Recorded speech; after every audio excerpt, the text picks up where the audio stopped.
Item, SCP-034, the Obsidian Knife. Object Class, Safe. Special Containment Procedures. SCP-034 is to be kept in a secure room with access granted only to Level 4 personnel. SCP-034 itself will be kept in a locked case that is under 24-hour surveillance. When not in lab conditions, SCP-034's protective sheath cannot be removed under any circumstances. Any personnel in contact with SCP-034 must be placed under a 24-hour observation period until their identities can be confirmed. Description: SCP-034 is a primitive knife constructed out of pure obsidian. Tests reveal that SCP-034 is approximately 1,000 years old. Despite its crude method of construction and age, SCP-034 is still incredibly sharp and requires no maintenance to retain its edge. Expert analysis hypothesizes that SCP-034 may be of South American origin and that it may have been used in Native American rituals.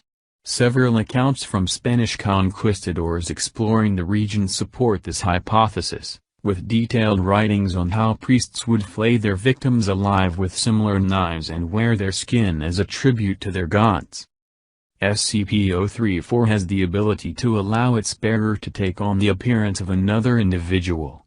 If SCP-034 is used to cut a piece of flesh from a living individual, and that piece of flesh is placed against the skin of another individual, the second individual would take on not only the appearance but all physical characteristics of the first individual. Testing has shown that the minimum amount of skin required can be as little as 1 square centimeter. However, testing has also revealed that the amount of time the transformation lasts is directly proportional to the amount of flesh used.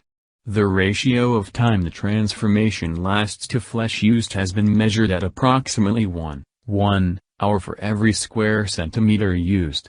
Once the time limit has passed, the affected individual will revert to their original form.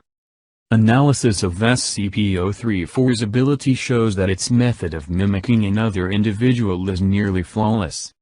Not only does SCP-034 change its bearer's physical appearance, but their actual physical attributes as well, including height, weight, muscle mass, bone density, hair growth, eyesight, strength, physical medical conditions, and even DNA. The only physical traits that are not carried over in the transformation process are wounds caused by SCP-034 itself. Subjects still retain their original personality and memories while transformed. Even though the process is nearly instantaneous, taking only a few seconds, human test subjects have described the transformation process as extremely painful. Subjects also may suffer psychological trauma depending on the extent of their physical transformation. Side effects are especially serious if the subject takes on the appearance of a person with differing gender or with wildly different physical attributes. However, in order to function properly, the individuals who have their flesh cut off by SCP-034 must still be biologically alive to maintain the transformation. Should the individual whose identity has been stolen expire, the effect immediately wears off. Further details may be found in Lab Report 034-A. Also, SCP-034 only appears to work on human subjects. Cross-species experiments with SCP-034 have resulted in data expunged. SCP-034 came into Foundation possession when an imposter disguised as Doctor attempted to infiltrate the site. The imposter was apprehended when authorities discovered the real Doctor tied up in his home with a large portion of his right arm skinned. Further details may be found in Post-Interrogation Report 2211. Lab Report 034-A. We've decided to test several scenarios dealing with the limits of SCP-034's capabilities. Test 1. Sample was taken from a deceased human cadaver and applied to subject D-452. There is no observable effect. Test 2. Sample was taken from D-532 and applied to D-452. D-452 successfully mimics D-532's appearance. Upon termination of D-532, D-452 immediately reverts back to the original form. Test 3. Sample was taken from D-433 while under a medically induced coma and applied to subject D-452. D-452 successfully mimics D-433's appearance and manages to maintain the transformation and consciousness. Test 4. Sample was taken from a brain-dead medical patient who suffered a massive brain hemorrhage and applied to D-452.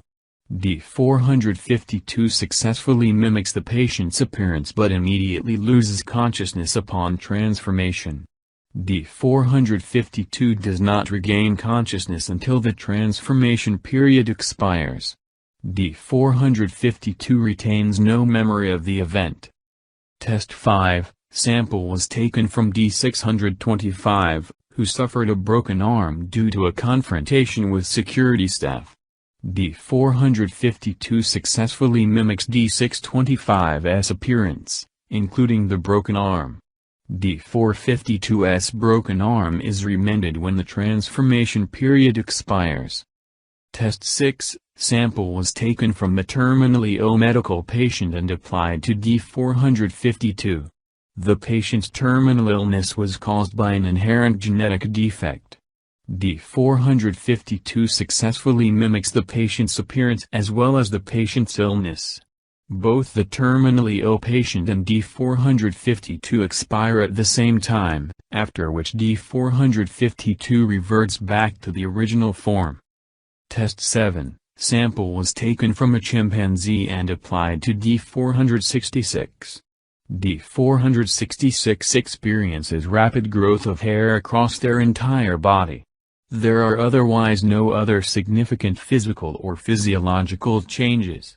Body hair disappears when the transformation period expires. Test 8. Sample was taken from an Atlantic salmon and applied to D-466. There is no observable effect. Test 9. Under O5 authorization, a sample taken from SCP is applied to D-466. D-466 exhibits extremely adverse reactions upon transformation and, data expunged, resulting in significant damage to the testing environment, multiple injuries among test and security staff, and the death of D-466. The testing of anomalous humanoids with SCP-034 is suspended indefinitely. Post-Interrogation Report 2211. As per standard operating procedure, we first attempted to interrogate the prisoner via non-violent and non-invasive means. However, when such methods proved ineffective, we began to implement conventional interrogation techniques.